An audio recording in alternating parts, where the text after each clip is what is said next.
Welcome to the Cabin Culture Podcast, where we spend a little more time diving deeper into all the fun parts of cabin culture. We like to think of this as both the material and imagined expressions of how cabin lovers, dwellers, builders, and designers wish to live a more simple and authentic life. Today we're trying something a little bit different, and I'm calling them thematic episodes. I posted on Instagram about a theme that I was interested in diving into and asked for volunteers who might want to chat about it with me. And that's how today's episode came about. But honestly, after recording this conversation, I feel like it's one of the most important ones we've recorded yet. My vision with these is just to inject something a little bit different into the short-term rental, real estate investing, Airbnb hosting space, which tends to feel a lot more is better, and here's how to grow and scale and make lots of money. And there is nothing inherently wrong with that. And also, sometimes it feels like it's not always the best representation of how I feel or the businesses I want to run. And I know I'm not alone. I've heard from many of you who feel similarly.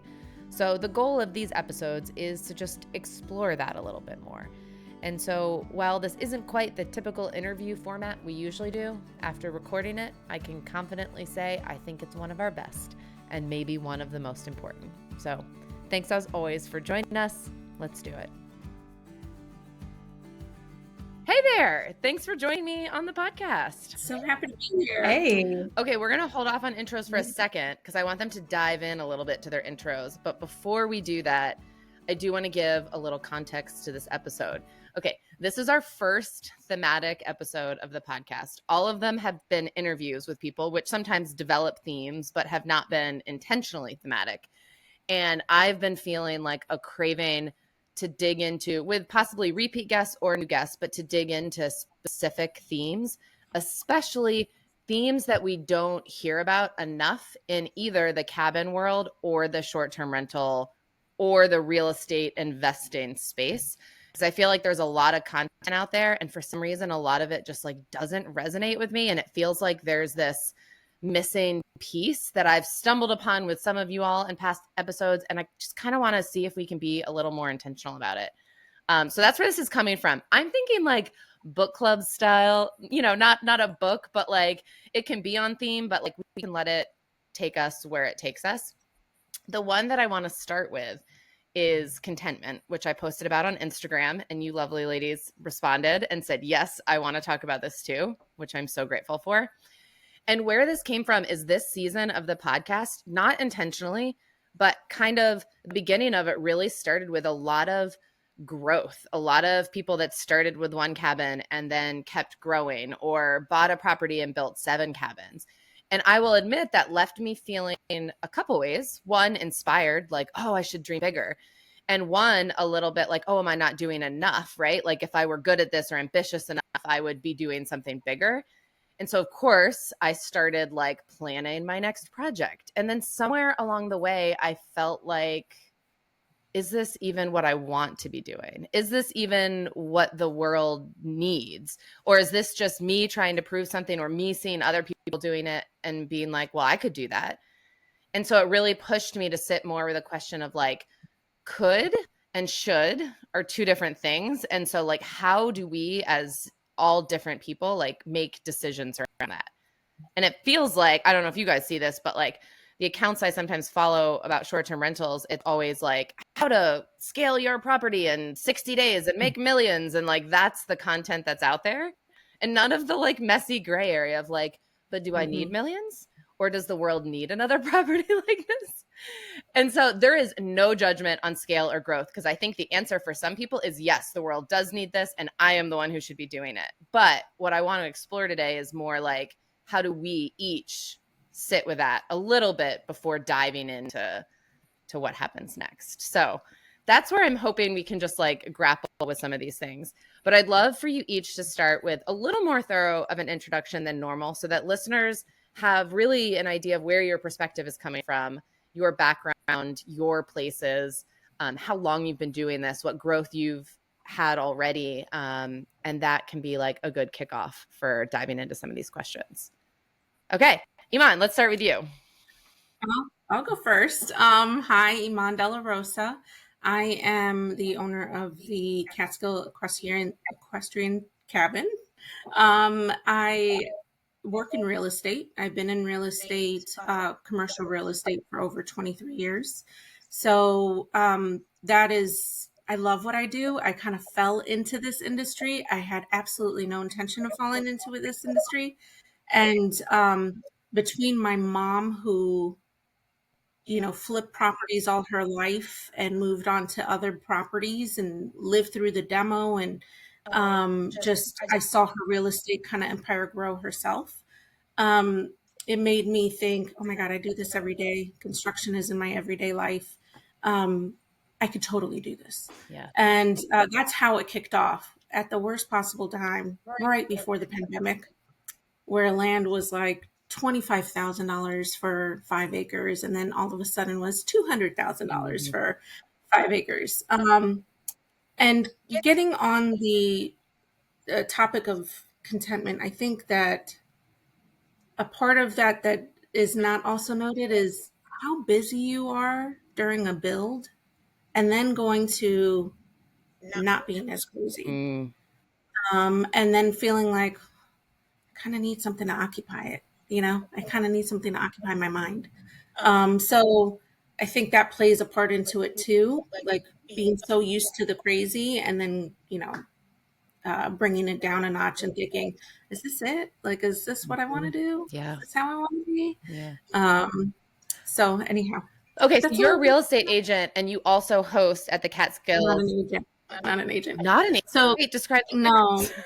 So I work in agent. commercial real estate. Okay. So think office properties. Okay. Think I manage my clients' real estate assets in North and South America. Okay. And part of that in my past included construction management. So facilities management, think hot and cold calls. I need a door hung, my lights are out, that kind of stuff. Janitorial. And then occupancy planning, like how many people are here and there, let's consolidate, that kind of stuff. And then, project management, which is construction. Okay. There's also many different business lines, but. Okay, that's really helpful. And what about your personal property that you host at? Yeah, so I developed the idea probably 10 years ago. I always wanted to build something of my own, but it's so funny. You start super small and you're like, I want this intimate space. And then your family comes into play and you start thinking about reality of what you truly want to do with the space, and things kind of change. So I started the build process I broke ground in 2022, bought the land. It took me a full year to close. I knocked on somebody's door and was like, you have 19 acres. Can I have 5? So after a whole year of searching and being in offers, getting out of offers, that whole mess. And then I started building, and it took just over a year to finish. And I opened just over a year ago. And thanks. And so, and a little bit about me, my son was part of the process the whole way. I have a 9-year-old. I'm a single mom. And, I wanted him to see what he can do in his future. And we sat down and talked about, okay, you want a pool? Let's talk about what that costs. You want the Harry Potter push-in shelf? Okay, let's talk about that as well. You want a hidden room? Okay, let's really bring this to reality. So it was amazing, and just having him part of the process, I kind of felt like full circle with my mom, and it was really great. Yeah. And it sounds like your comment, which I want to come back to, of like the quiet after the storm, is very much what you're living in right now, which makes sense that is very acute to you. I remember this feeling, but it's not as fresh anymore. Yeah. What that feels it's like that little tease, like, you could totally do this again. It wasn't really that bad, was it? Yeah. Being broke is okay. That one is very real. Okay, Melissa, you have been on the podcast, but refresh our memory. And we'll link your past episode in the show notes as well as on Instagram so folks can listen to that first. But refresh our memory. Yeah, awesome. Thank you. So great to be here with you both. I'm Melissa Hesney Masters. I own Tanglebloom in Vermont, which is a cut flower farm, and we have a glamping style farm stay known as Tanglebloom Tiny Cabin. The tiny cabin is this sort of open air sleeping cabin. It's tiny. It's 10 by 10 with a little bit of a covered porch. And we did not start out building this as a short-term rental. This is something that we built for ourselves when we first purchased our land about 12 years ago. And when I was also, during this time, I was building my farm business, and basically we weren't using the tiny cabin as much anymore. I also had a baby around that time, and so we were really not using the tiny cabin, and friends kept telling us to, try to rent that out, put that on Airbnb or something. And we thought everyone was crazy. But basically, a little bit out of a mix of curiosity and a little bit of desperation led me to give it a try. I was, a new mom having a really hard time doing the things that I was used to doing as far as work goes with, a nursing baby. And so I tried it out and was very pleasantly surprised at how embraced the whole glamping experience was. And we started out at $50 a night and have, really grown through adding amenities over the years. We now have an outdoor shower, an outdoor kitchen, and a wood burning hot tub. So, it's been this sort of slow and steady growth. Much of it was very considered and intentional. And with that definitely comes, some things that are a little more tricky. It used to be that I could turn over the cabin by myself with a baby at my feet in like 45 minutes. And now it's something that takes about 3 hours to do. So it's just, it's one of those things you just got to, keep that in mind as you grow, that sometimes we say we've created a beast, it's not this super easy thing anymore. And it's all outdoors. So, like this weekend is very rainy, and so that would be a challenge if, we had to turn it over today in the rain, which luckily we don't. So that's nice. One of the things I really admire about your journey, and we're going to dig back into this as we go, is that you, I think, really have epitomized from a lot of my episodes with folks of like really intentional slow growth, of like one step at a time. What does it seem like people want that we can add to this experience? And so thinking about growth in just a different way than I've heard a lot of people think about it.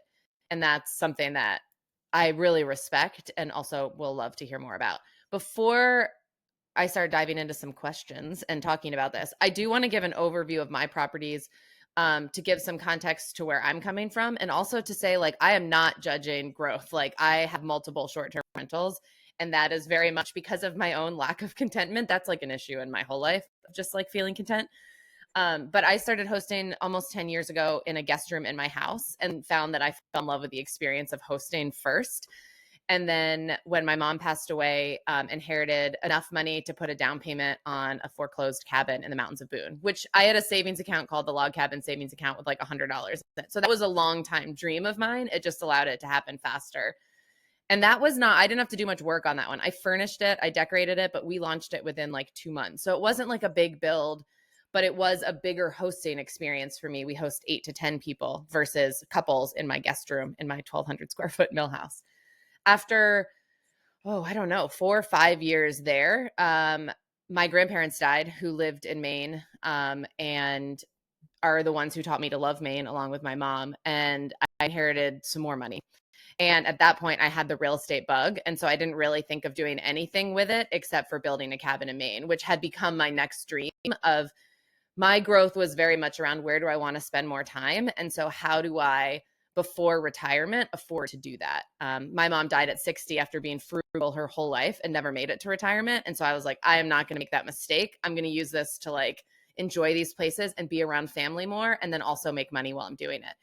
And at the same time, really fell in love with hosting. And shortly after we launched Cozy Rock, then my twin sister, who always thought I was crazy for like real estate, talked me into sharing a property with her because she wanted to get into hosting. And it was on the lake that we grew up spending our summers at. So it was the location was very intentional. I actually was a hard no for a while, but I got outvoted. So our husbands and her outvoted me. And so now I host at 3 properties and have 1 long-term rental. So I feel like that's important context to say that as I push against growth or push to think more intentionally about it, it's partially because I'm questioning my own trajectory and like, was that the right path and what happens next?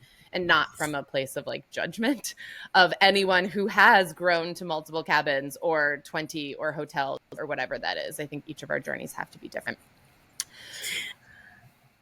I think it's really funny because I've been following you for a while, and I will never forget when you were like, I am not on board with this, but I have told my sister to do everything, and I will be in the background and I'll manage it once it's up and going. Mhm. And then the whole way through, you were fully involved. I know. And I was, and so with the title of this and this theme as a whole, I'm like, yeah, well, there we go, Yeah. you know? And I think that's what happens, right? Because I actually said, I'm not even hosting this one. That's the only way I'll say yes, is I cannot host another property and do it well, the way that it needs to be done.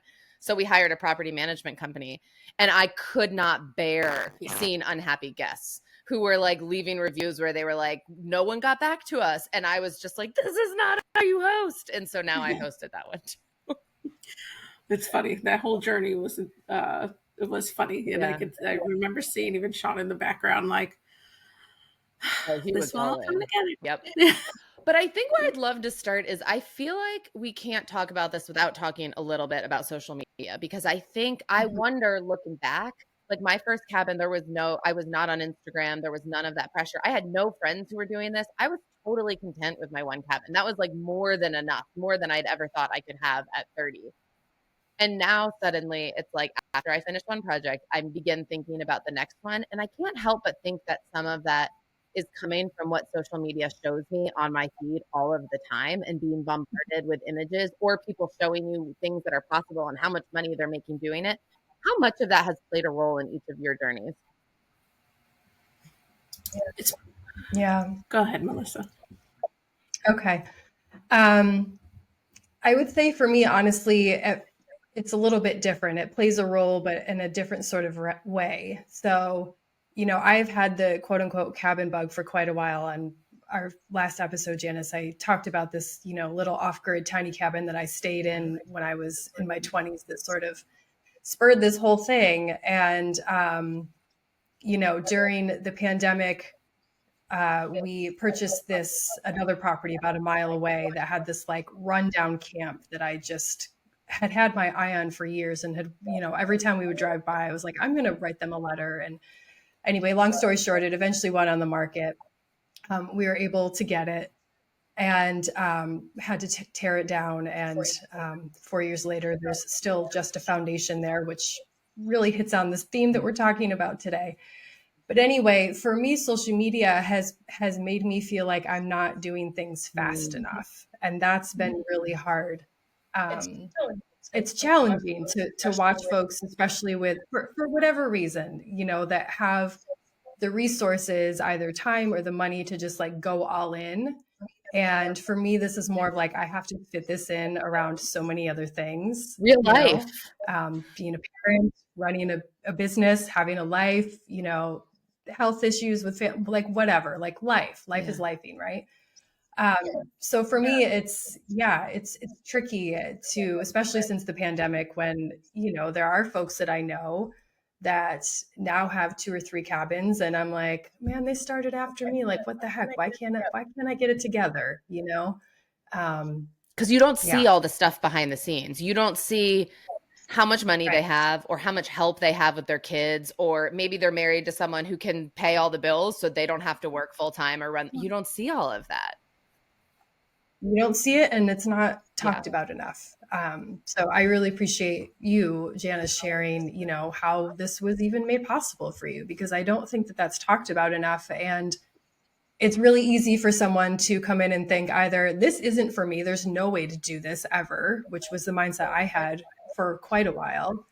Or secondly, like I'm just doing this wrong, like, why can't I figure this out? Everyone else is. What's so different about my situation? I think for me, it's also about speed, because, I kept telling myself when I bought the land, it took a full year to close. And I was like, I'm going to hold it. I'm just going to hold it. I'm going to get a little bit more money saved up. I'm going to totally hold it. And then I sat on the land and I was like, I just really want to see that view. I just really want to. And I'm like, if everybody could do it, I could do it. I could totally do this. I work in this industry. I could totally do this. It's funny because I don't have any personal friends that have built homes ground up until after me, right? So I went to social media actually on the flip side to say, okay, I dove deep. Everything cabins, everything cabins. What can I learn? What do I do? I'm stuck on the foundation. There's water here. How do they manage it? And it was almost like resourcing. And so part of it helped me feel better. I think there's just internal pressure I put on myself. In the beginning, I honestly wasn't looking at the cabin world at all. I went through it by myself, to be honest with you. And then I felt like encouragement versus pressure. But now I feel the pressure. Now I'm like, okay, it's calm.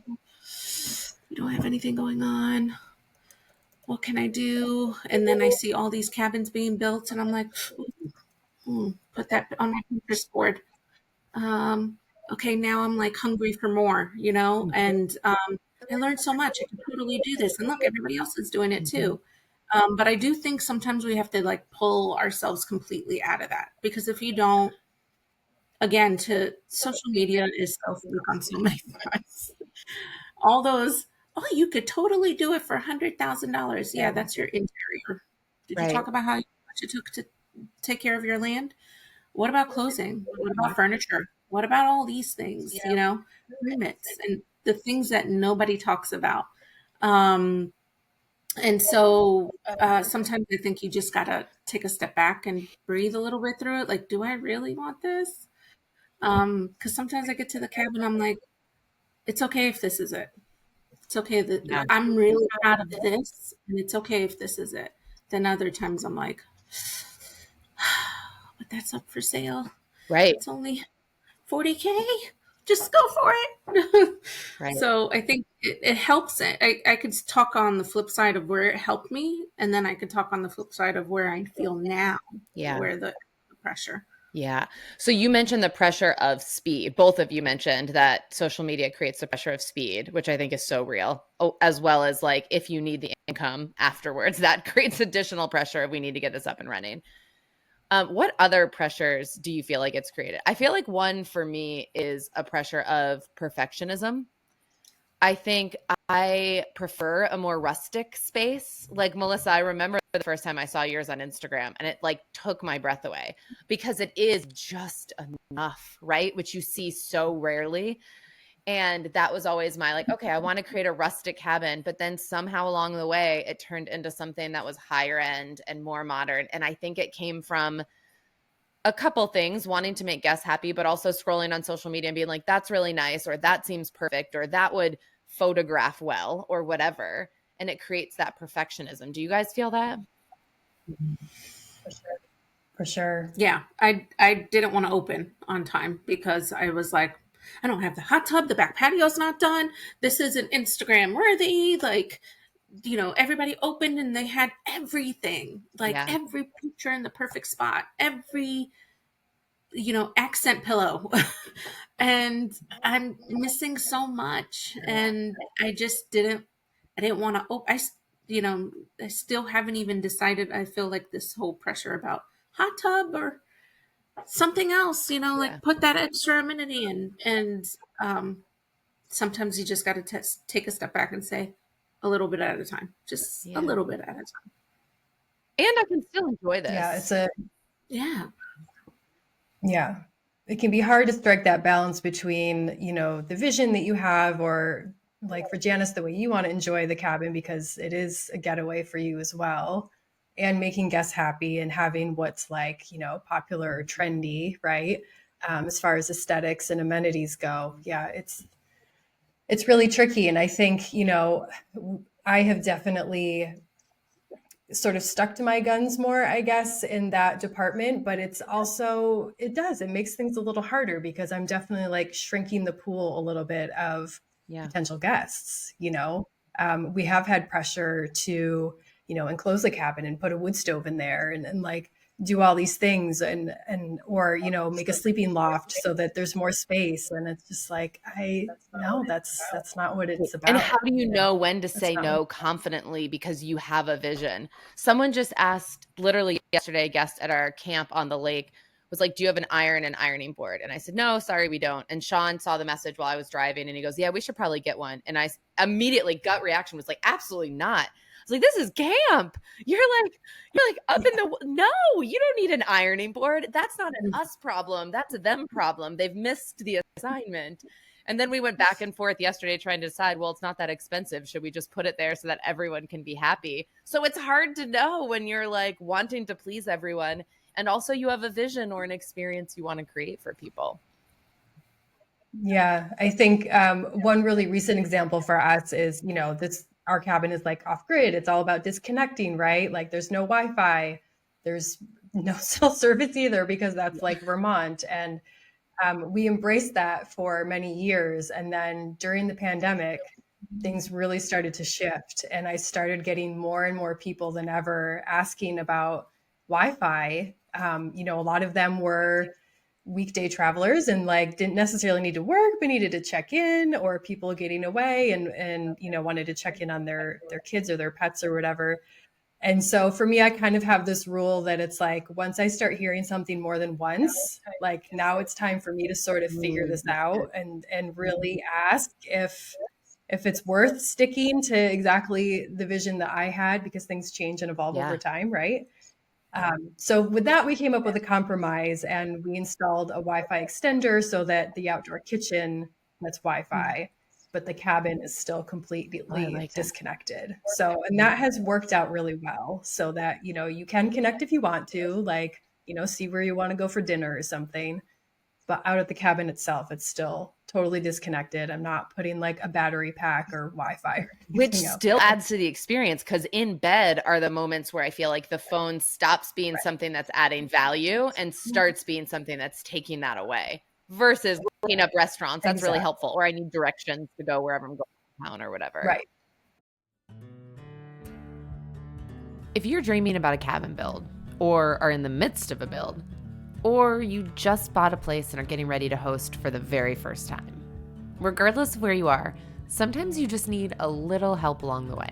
Shared experiences from someone who's been there, advice from someone who's learned a lot of lessons the hard way. That's me. Or a cheerleader as you finish up.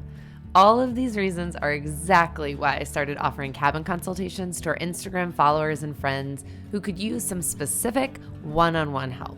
I can't promise to solve all your problems, but I can promise to be transparent about our build costs and process, our organization and project management systems, our favorite and least favorite tools for renting, how we market, and how we found ourselves with almost 80,000 Instagram followers and 100% occupancy in our first year of hosting at Cozy Rock. So if that sounds like it might help you, feel free to visit us at staycozycabin.com or on Instagram at Cozy Rock Cabin and sign up for a time to chat there.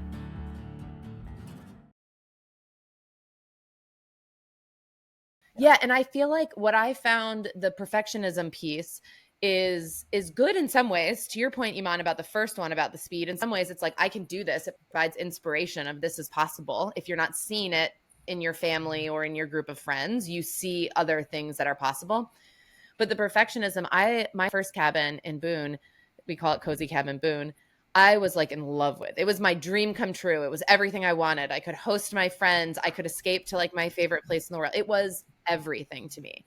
And then I built Cozy Rock, and at that time started becoming very involved in following lots of cabins on Instagram, and you were sourcing all these things for the build. And when this one was done, which in fairness, like I got to build this one from the ground up. So it is truly every choice I made. But somehow after that, the one in Boone began to feel more like the redheaded stepchild. Like it didn't photograph as well. I didn't spend much time on its Instagram account. It hosted large groups. I didn't have the same relationships with guests that I do here. And that perfectionism, I felt like, started to creep in and stole my enjoyment of a place that I had always loved so much. And that was when I first started thinking about this. Like, wait, that cabin is the exact same as it was before. The experiences with my friends there are the exact same as they were before. Why suddenly is it not enough? Mm-hmm. And I think sometimes you got to put things into categories, right? Like it's perfect for this. Your cabin in Maine is perfect for this. And sometimes like it's okay if you grow and your vision changes. I mean, we're all getting older, and what our lives and what means more to us in certain points of our life, it's okay to if that changes, right? It was perfect for you at that time because you were in a different stage of your life. Yeah. But now more intimate connections mean more to you, right? And that's okay too. It's Or okay does that Instagram mean more to me? Let's be really real. Is it about the intimate? Because I had intimate connections with friends and family in Boone. Is it that, yeah. oh, everything I can photograph here is really beautiful because we created it that way, right? I'm not sure that's the right answer. I do truly love it here, obviously, but I worry that that is becoming part of like how we see and experience the world. And it may be, but what if you just change the narrative a little bit? You bought your house in Boone and it was minimal work. Your house in Maine, like blood, sweat, and tears, weekends away, like True. it's a very different experience when you build it yourself and you make it yourself. And there's a part of your heart that is given there, and you put every aspect into that, like every paint color, every decision. Whereas your Boone house, it was like probably younger in your life, and you didn't need to change much because it was what it was for that point in time of your life, I right? mean, But don't get me wrong, I did add antler lamps to almost every room. So I did make some really notable changes that highly reflect 29-year-old Janice. They have since been yeah. replaced, but The real question is, do you walk in there now and are you like, oh God, one more antler? Or are you like, I fucking love that antler? nope, I replaced them all. But you know when I replaced them? After I was done with Cozy Rock. And suddenly I See? walked in there and I was like, what was I doing with all these antlers? Yeah. But that's Yeah. what everyone Yeah. else in Boone was doing. So that's what I had seen. Right. I mean, there's something to Love say it. about Instagram and all of the social media, and also, honestly, the attention you get from there, right? There's a lot of attention in there. The likes, the folks that you meet, the inspiration you cause for people. There's a lot of attention in that entire cycle, which probably didn't exist when you opened Boone, right? No. And and then for folks to notice the gem you created ground Yeah. up, right? There's a lot in there, and the constant feed of that makes you feel a certain way, and that's reality too. Yeah, Melissa, how do you deal with that? Because you've grown quite a bit on Instagram over the years, and I will say you nailed that, and it's not always easy to admit. Completely But I nailed it. said to my life coach the other day, I was just like, when I was grappling with my next project, I said to her, I said, the only thing I feel like I'm doing well in my life right now is Cozy Rock. And so why wouldn't you then, if that's the one area where you feel like everyone's enjoying their stay, people are enjoying what you built, why wouldn't you want to build more of that, right? If like in your business, you're like, I'm overwhelmed, I feel like I'm barely keeping all the balls in the air. At home, I'm stressed out all the time. Like it makes sense that people would want to replicate the thing that gives them that attention. But Melissa, like how have you grappled with that attention versus like real satisfaction? Yeah, I mean, to be honest, it was amazing. It was a blessing when we sort of blew up on Instagram. And the thing that strikes me the most is that I didn't change anything for that to happen. It was just kind of like being at the right place at the right time and having an amazing photographer, Shout out Ethan Ethan. Abbott's. Shout out Ethan. Capture it. And, he was the first sort of photographer, influencer, whatever that I'd worked with that really nailed it. Yeah. So, but the downside of that, like what comes with that popularity, and I know, Janice, all about this with your tours where everyone wants to see the bathroom or talk about how you don't have closets, is that then you get these like folks are just consuming this, right? And so they're it's not about the feeling or the stay so much when they're just scrolling on their phone. They're like just like I'll get a DM of like, is there heat? Can I bring my dog? Just this very like transactional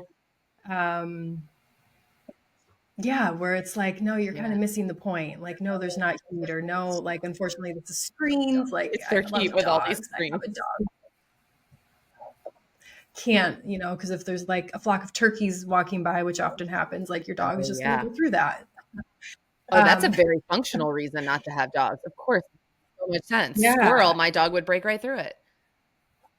Yeah, I mean, we try, and we learned the hard way. That was really important to me in the beginning. Is I was a dog owner and I traveled with my dog, and of course I'm going to allow dogs. And then I was like, oh, okay, now I see why some hosts don't. There are reasons. People aren't just being a jerk.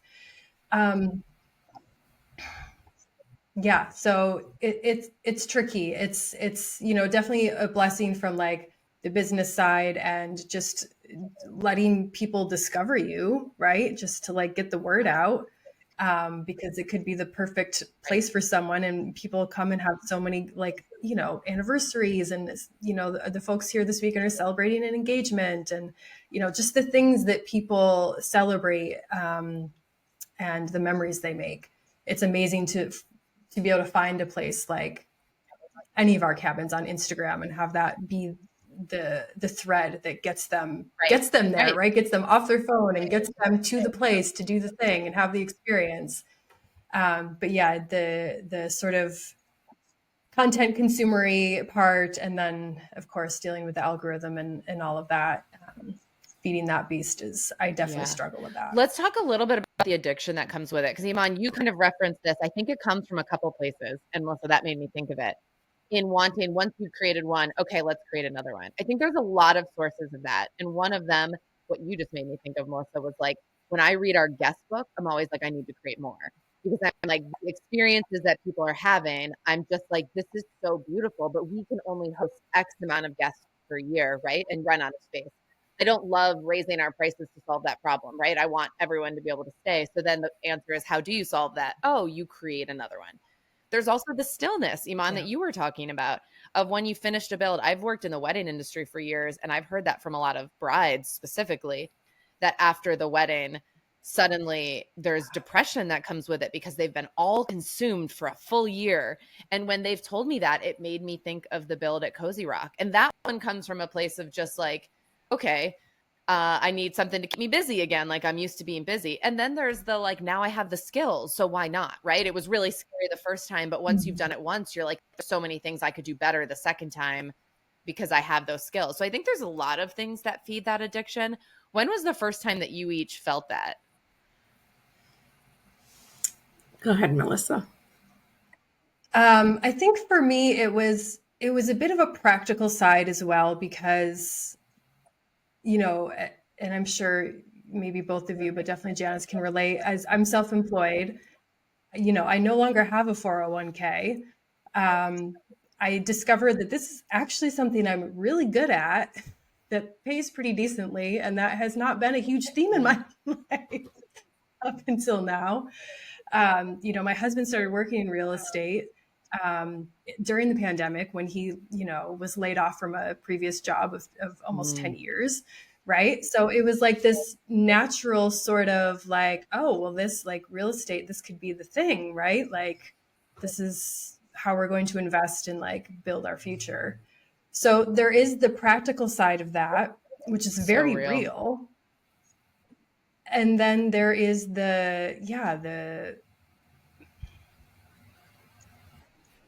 what you're talking about, that need to do the next thing. And what I heard alongside it could make money, which is real, especially when you're self-employed. It's so unpredictable that any amount of predictability can help, but also that you felt like you were good at it. That's how I was feeling after Cozy Rock. Yeah. Eman, do you feel that?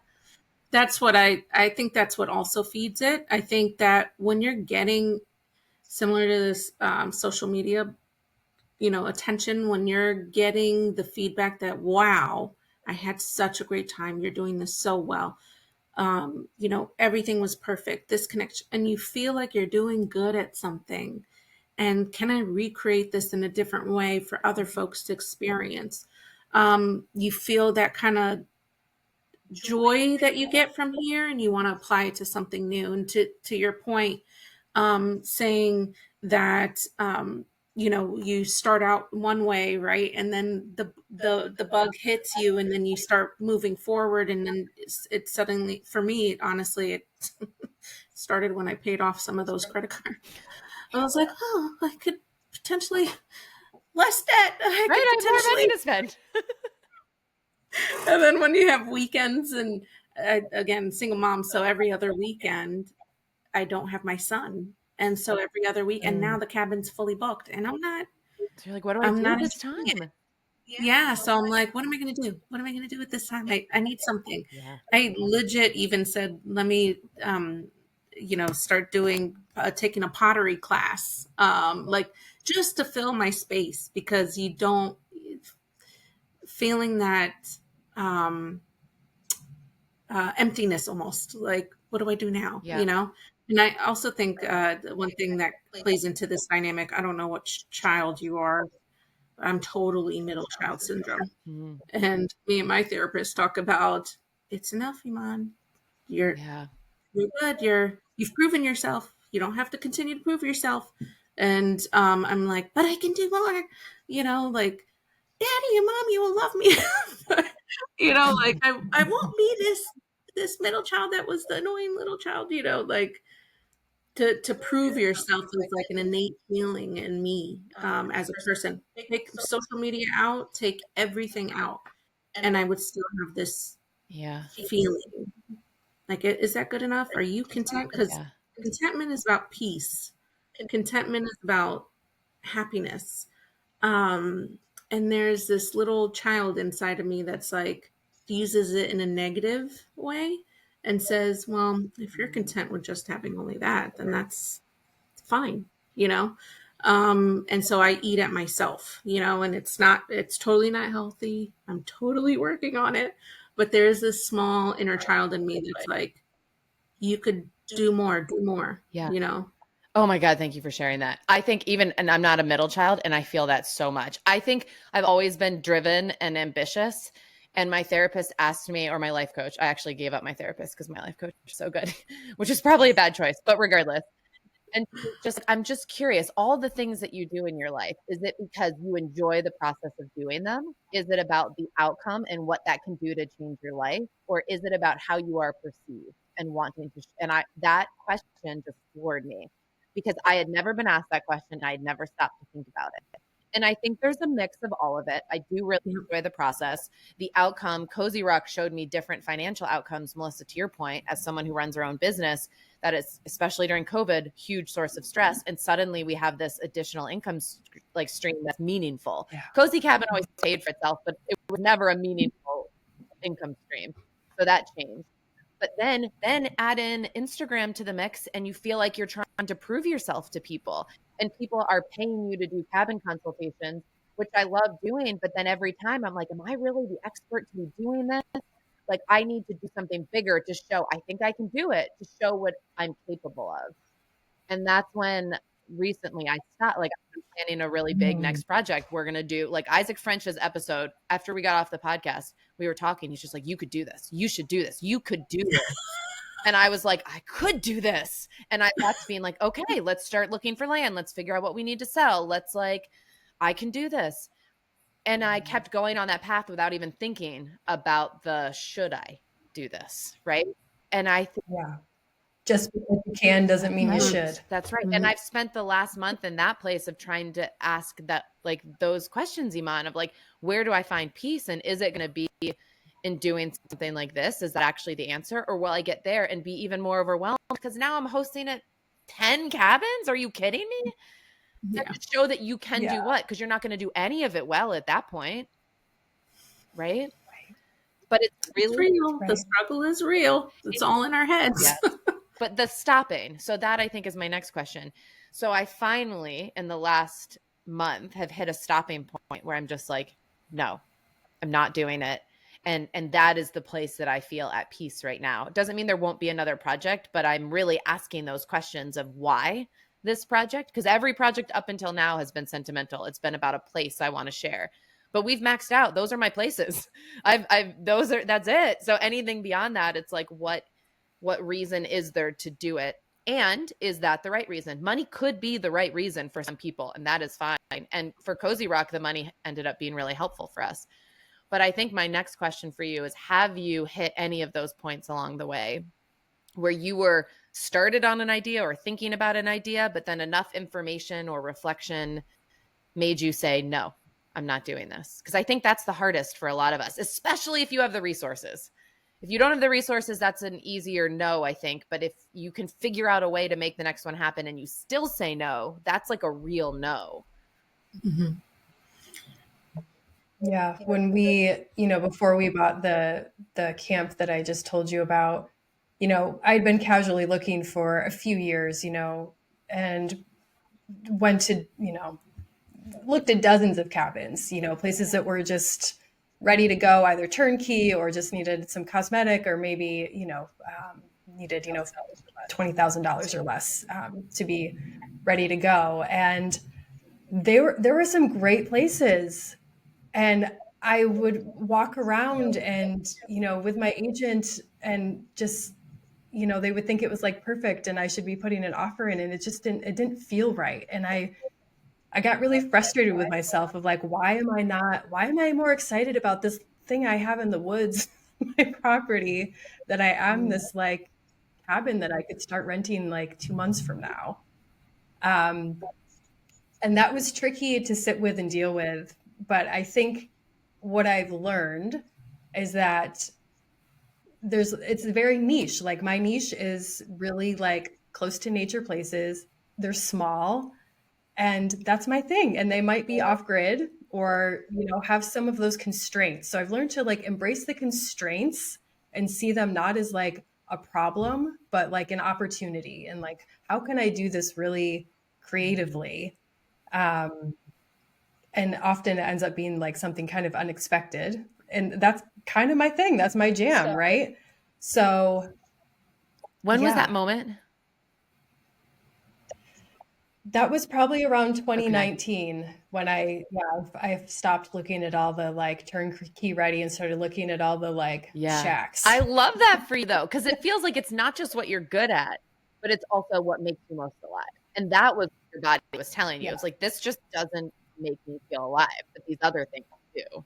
Yeah. I mean, I literally walked into this camp that was falling down and was just like starry eyed. And, my husband and the realtor showing it are just like, and I literally, like, I could see it. Like I could see the whole thing. Exactly. The vision was there, and that hadn't happened at any of the other places. And I'm just curious, because this is what I grapple with.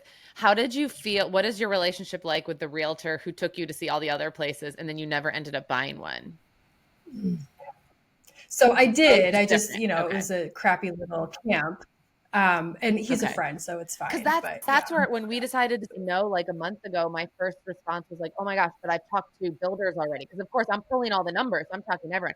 I've talked to an interior designer who I would love to work with. It would be such a cool project.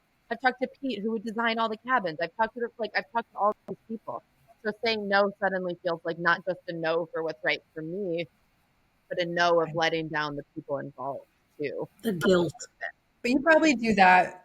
Do you do that with your business, right?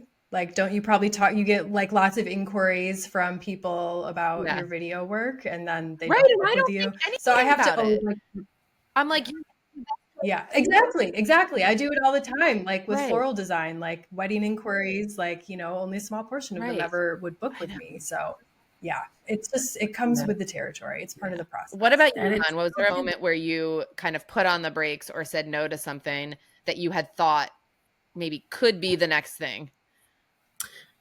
Yes, and it was recent. So in my head, and did you guys ever watch Under the Tuscan Sun? Oh, yes. Yes. Okay. So that's like one of my favorite movies ever. And there's a deep part of me that wants to just move far, far away and just have this peaceful, small kind of type of life, right? Small meaning like small town, small, environment as a whole. And in my mind, my number one destination was like Tuscany. my whole life was like, I really want to go to Tuscany. I really want to invest overseas. And I always told myself I would invest here and then I would invest in different areas of the world so that when I retire, I can go between them, right? That was like the dream in my head. And I went back to Italy and finally went to Tuscany. And legit, I think that the first time I went to Italy, I had this like bright-eyed and like, God, it was so beautiful. God, I really want to invest here. Oh my God. And ever since then, which was 2019, I've always looked at property in all of Italy. And then I went back there this time and I was like, my heart's not here. And you said something, you said, I'm in my two areas that I love, right? These are when you lose that feeling of this is my area that I love, you got to stop immediately. That dream has to cease because I'll never, ever, ever invest in somewhere just to say I fulfilled that one dream if my heart's not completely and utterly in it. Now, in the Catskills, I've been going there 14 years. It is my escape. During the pandemic, all of us wanted to get away. All of us needed some peace and quiet and nature. We needed that disconnect. And, the Catskills was it for me. And it had been for many years. So that was easy, right? Decision making. But when your heart and your soul aren't in it, you just said, Melissa, your body needs to feel it, right? It wasn't there anymore. And immediately I was like, okay, it's not Italy. Maybe it'll be somewhere else. Yeah. There needs to be a name for these type of hosts or investors, right? Because I know that the others, the ones who are like scaling and growing and the investors. Did anybody else see that? That just made me think of Jason. You're grabbing in the woods and all of a sudden your husband's he's at camp today and a man is walking around the windows and you're like, what is that? Okay, don't worry, control. They're getting rid of the pests. Oh my God, that scared me for a second. I feel like on these, I've learned recently this term that on these real estate podcasts or groups, they refer to us as hobby hosts. That's what the people who, which I'd never heard. And I'm like, okay, I hear you, but I take it way more seriously than a hobby. Like, that's why it felt insulting to me. Not that, because like I treat it like a business and I care deeply about the hospitality we're creating. And I feel like what you just said, it's actually more of like heart-led hosts. We're not being led, because I'm some of the other tips I'm getting are like, well, you need to be within 2 hours of a theater city with over 2 million people. Well, that has nothing to do with your heart. That has everything to do with how much money you take, which makes sense. If you're investing in something big, you have to avoid risk as much as you can. Like, all of that makes sense to me, and that is one way of doing it.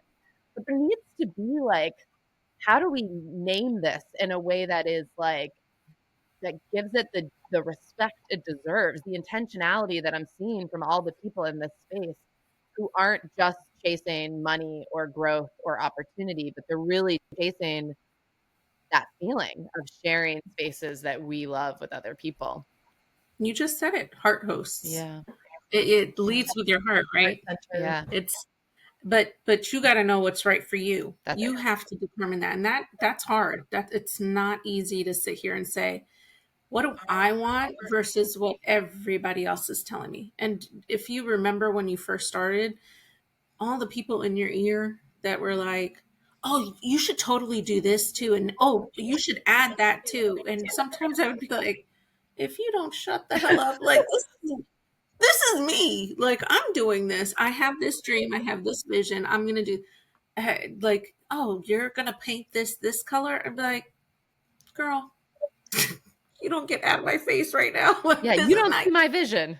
This is my dream. Yeah. But it has to be yours. And it's hard sometimes to take out the noise and just be like, what do I want? What do I want? Do I want that place in the middle of nowhere so that I can, just disconnect completely and give that experience to everybody? Or do I want to be close to a town so everybody can go shopping and everybody can go to a ski lodge or a whatever is close by? And so that determination needs to be in there. Now, the money part needs to be in there too, right? Like, it has to make it worth it. And that is part of the process. But what's most important to you is what should be the driver. Yeah. And Melissa, I feel like you're a really good proof point for this, is that if your heart is there and you know there's something special there, even if other people don't see it right away, and they might be like, oh, there's no heat or there's no air conditioning, or like, where's the kitchen at first? You have one now, right? But like at first, like, where's the kitchen? But you were like, no, this is perfect. And you were able to spread that to other people who now see that, right? There's like, right. Yeah, it's more about like, you know, like I was saying earlier, just leaning into the constraints. And you know, marketing definitely comes into this, like knowing who your ideal guests are. And you know, I don't ever want to try to like convince someone to come here, or you know, take a booking from someone who's like maybe not going to have a good time. Like if I can tell from the questions they're asking, like the person who's asking about heat, the first thing I do is give them 2 other places they should check out, because you know, I don't want anyone here that's not going to have a good time, because it's not for everyone. Like none of our places are for everyone. You know, like that's kind of the whole point, is to not be for everyone. I gotta say though, when I saw Ethan's photos of the cabin, you can legit tell he loved it. I mean, when you talk about perfect marketing, when you pick that person to help you there, like I legit saw his pictures and I was like, oh my God, he loves it, you know? And so, and I felt it, right? But again, to your point, it has to be your people. It's the same idea. Sure. When you love it, you're going to know exactly how to show it off. We had one photographer who's a huge photographer on Instagram come stay at our cabin early on. And I know he hated it. I know, like, it was icy. It was winter. We wanted winter photos. It was icy. He couldn't figure out how to get like, he hated it. I mean, I could tell from every communication.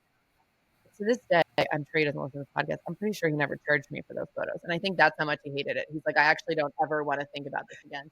But you can tell from the photos. I never use them because I just don't like it. Yeah. And I think at its core, even with photographers or guests, like you have to find the right ones who love it like you do, because that's where the magic happens.